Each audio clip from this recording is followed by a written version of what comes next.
Corto las grabaciones, las hago breves para que no...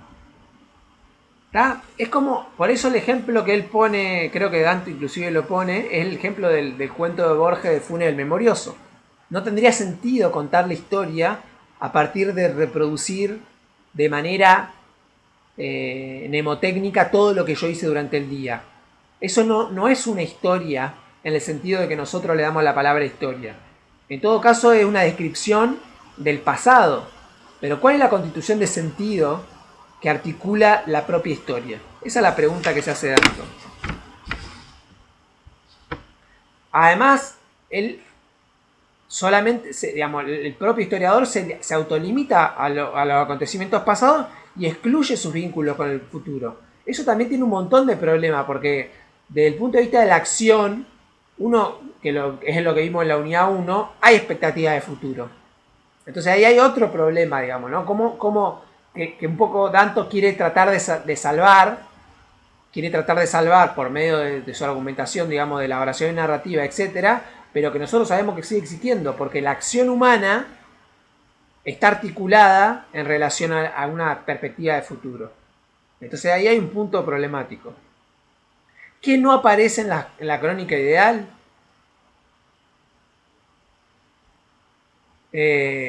Entonces, hay un tipo de descripciones, perdón, que no aparecen en la crónica ideal y que son las descripciones que Danto va a llamar oraciones narrativas y que son las que les parecen, porque las descripciones ideales, al no incluir acontecimientos, digamos, es una enumeración de acontecimientos, no logra articular un sentido.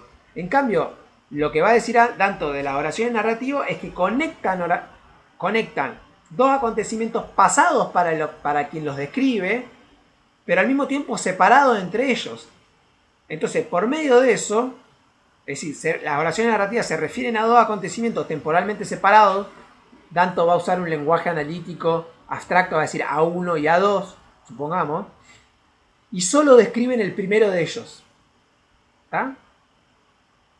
Entonces, los dos ejemplos que va a poner Danto, nosotros podríamos poner otros ejemplos y podríamos decir, habla de la violación de Leda, ¿no? En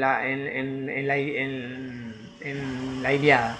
Y dice, un estremecimiento de los lomos engendra allí el muro roto, los tejados y torres ardiendo, Agamenón muerto.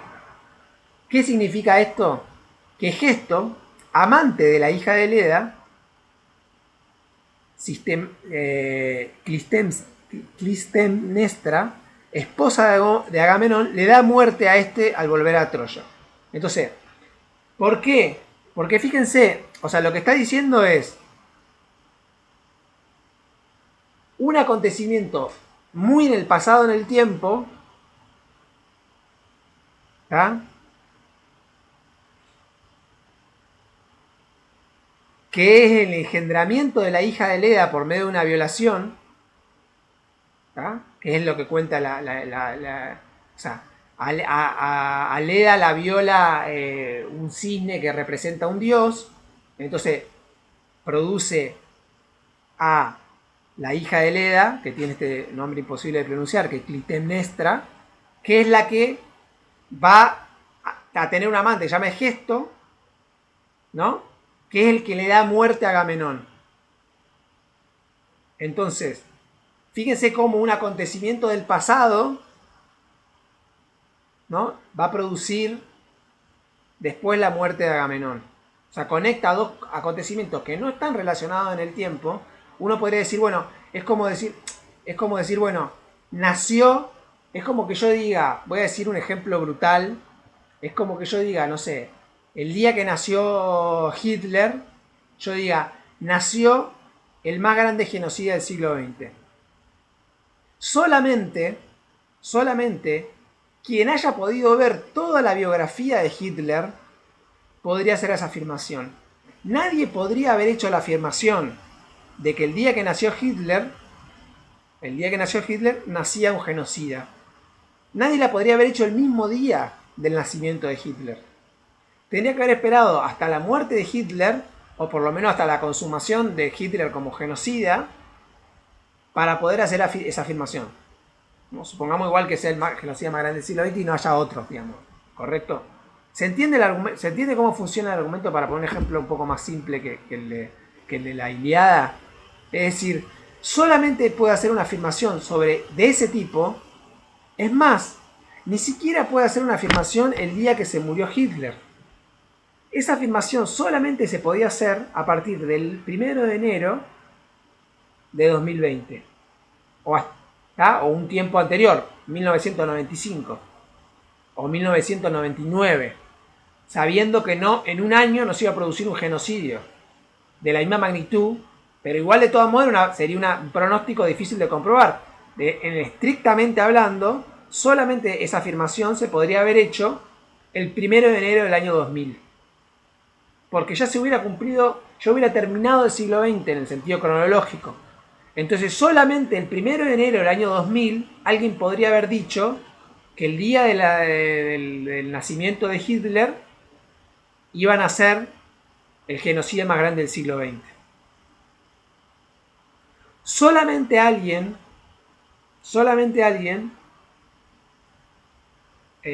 podría haber hecho esa afirmación en esa fecha. O el otro, que es más parecido al ejemplo que pone, el segundo ejemplo que pone Danto, que dice: la guerra de los 30 años comenzó en 1618.